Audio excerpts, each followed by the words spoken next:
wherefores and whys. I'm just going to say that Jewish people have been self-determinant in saying what it is that you're not going to say about them. That is the standard that has been set.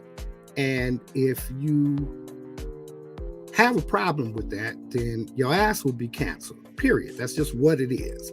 So to know that ahead of time and to still jump out that window, then you have to say that, okay, nigga, you gonna get what you got coming. Like if you are in a position to where the people that you are offending are able to make determinative moves in order to affect your bottom line, then you have to accept that along with, all other accountability for the shit that you choose to say. And I think that Kanye actually did that. I think that he was aware that coming out and being so aggressively critical of the people who he had problems with, right, his business partners, and putting it in a way that offended, that historically an entire community of people, even though you're talking about the crooks in that community of people, right? Not the whole community. The whole community is mostly good people. But you got some crooks in the community, just like you got crooks in every community, right? And I think that what Kanye expected was that those people would not be, they would be forced to stop doing business with him, right? To which he was always trying to do. This is what he was saying from the beginning. He said it's going to cost Adidas billions to keep me. It's going to cost them billions to get rid of me. No matter what, you got to write the fucking check. Then he said, I could be anti-Semitic. I could say anti-Semitic shit and Adidas still can't drop me. So what he was doing is he was pushing Adidas to make a move.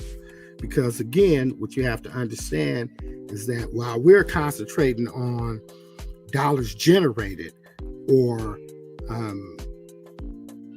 dollars expected from future sales of products that are already on the market, what we're not thinking about is next season, right? Remember, Kanye is a fashionista. Kanye realizes that everything comes in season. So yeah, I created these foam posits and I created these 305s and the whatever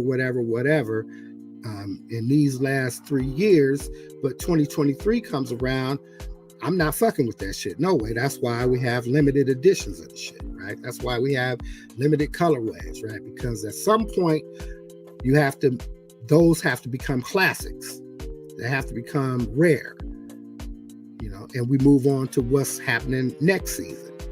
New designs, some new funky ass shit that everybody's gonna jump on. And the thing about it is, Yeezy is saying, I could do that with anybody.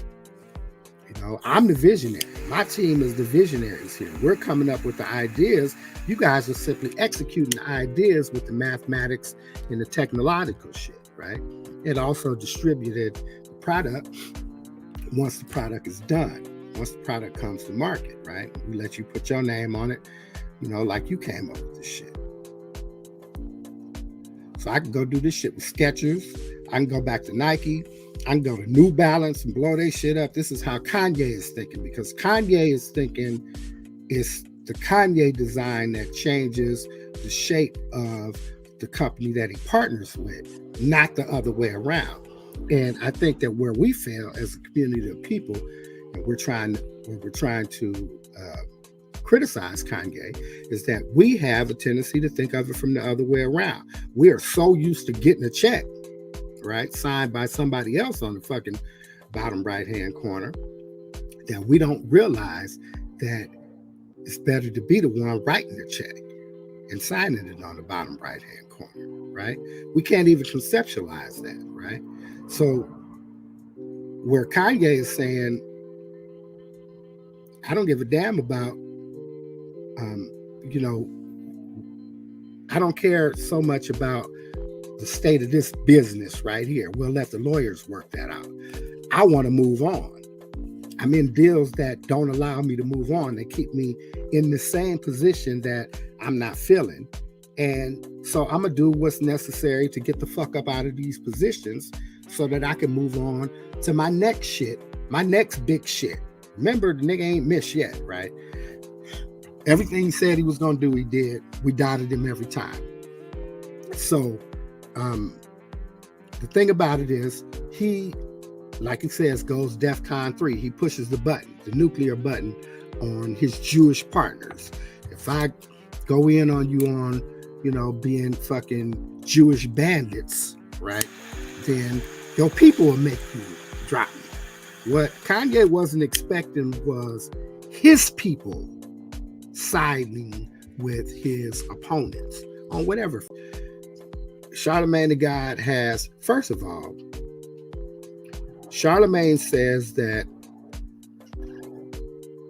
Kanye should be canceled because he has too big a voice to be spewing anti-Semitic and white supremacist rhetoric. Kanye West, according to Charlamagne the God, is a bigot, a Nazi, and worse than the KKK. This is what Charlamagne said about Kanye West. Now, mind you, Charlamagne and Kanye, they've been beefing for quite a few years. Kanye is very sensitive, so anytime that he feels a kinship with Charlamagne, thinks they on some cool shit, and Charlamagne says something critical about him in the media, Kanye takes that shit very, very personal. He goes on Twitter rant, this, that, and the third. Again,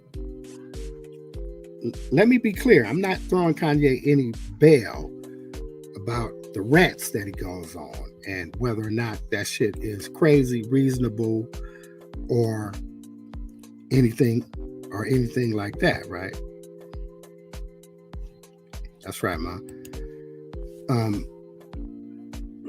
I think that when he goes on these rants, he's just talking about some hurt or another that somebody who he thought wouldn't hurt him has perpetrated against him.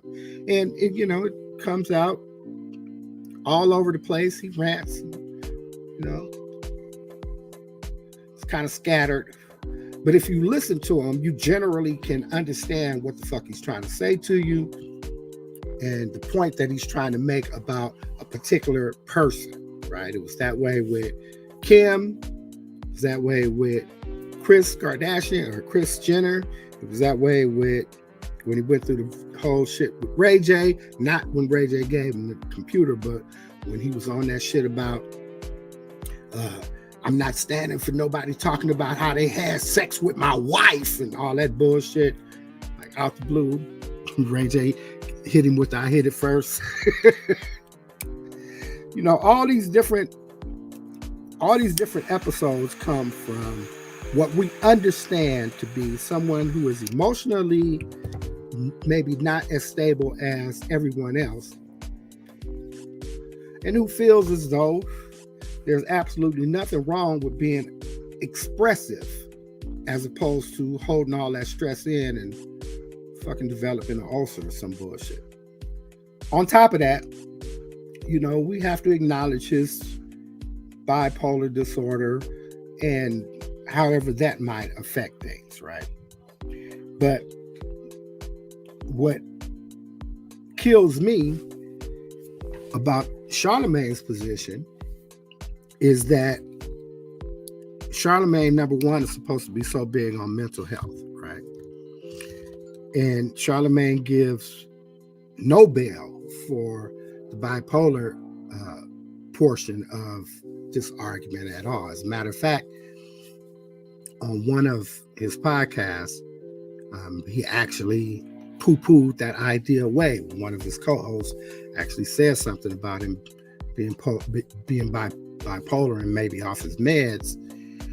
And he was like, yeah, I don't care nothing about him being bipolar. Whoop, he's racist. You know, he's a Nazi. Blah, blah, blah. The thing that kills me is that Charlamagne's position is that Kanye is all of these things, and that because he's all of these things that Charlamagne disagrees with,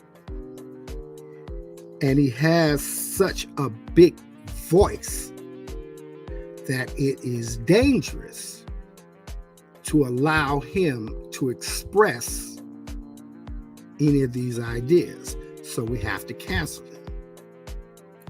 What I would say is that Charlamagne has as equal a big voice. You have 3 podcasts and the number 1 morning show in the world on terrestrial radio. You reach way more millions of people than Kanye does on his little rants. Matter of fact, more people know about the shit that Kanye says because you jump right on and repeat the shit that he says in order to criticize him and try to cancel him. So I would say that it is equally as reprehensible for a black man who comes from nothing, Charlamagne, Moncks Corner, South Carolina, up through the ranks of all the fuck shit that you did on radio. Come on, man. Like, you was really a character, man. You offended so many people. As a matter of fact, I just watched a DJ Vlad interview from about 9 years ago where Charlamagne the God was expressing the exact same sentiments that Kanye is being canceled for right now by Charlamagne the God. I bullshit you not. I'll leave a link in the description after I shoot this live. So I would say that you have the Breakfast Club, you have the Brilliant Idiots podcast, and you also have the Hell of a Week on Comedy Central that comes on every Friday night. And 2 Fridays in a row, you've been on your Kanye rants, right?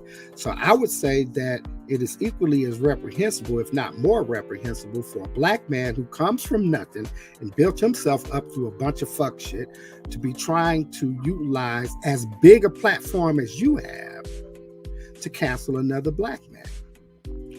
Especially the only black man who has climbed the ranks of financial success to be able to box with the people who sign your checks, Charlamagne. I mean, like, let's make no mistake, Charlamagne, you are not no $11 billion guy, right? So to kind of put yourself in the same sphere to be able to basically spank somebody, right? Like, you out of your fucking pay grade, bro. Like, we don't hear you having these kind of conversations about Bezos or fucking what's the Tesla guy's name? Can't think of his name right now. Or any of these billionaires. You don't talk that way about Oprah. You don't talk about spanking Oprah, canceling Oprah because of, you know, some fuck shit that she says. Like, you realize that you got to fucking pay it up. Like, you pay homage to those people because you realize that they are so much out of your depth. Same thing with Jay-Z and Rihanna. Like, you idolize Jay-Z and Beyonce and Rihanna through extension because she's a billionaire now too, to the extent that, you know, you say their last name is your last name, bruh. But Kanye don't get that same thing because you still think of Kanye as a peer. You think of him as a rapper. Think of him as a turbulent ass rapper, you know, who's spoiled enough to get a record deal from being a producer that probably shouldn't have got a record deal in the first place. But you got to understand, man, that this dude kind of exceeds all of that, right? Like, he really went to them levels that you criticized when he was saying he was going to do them.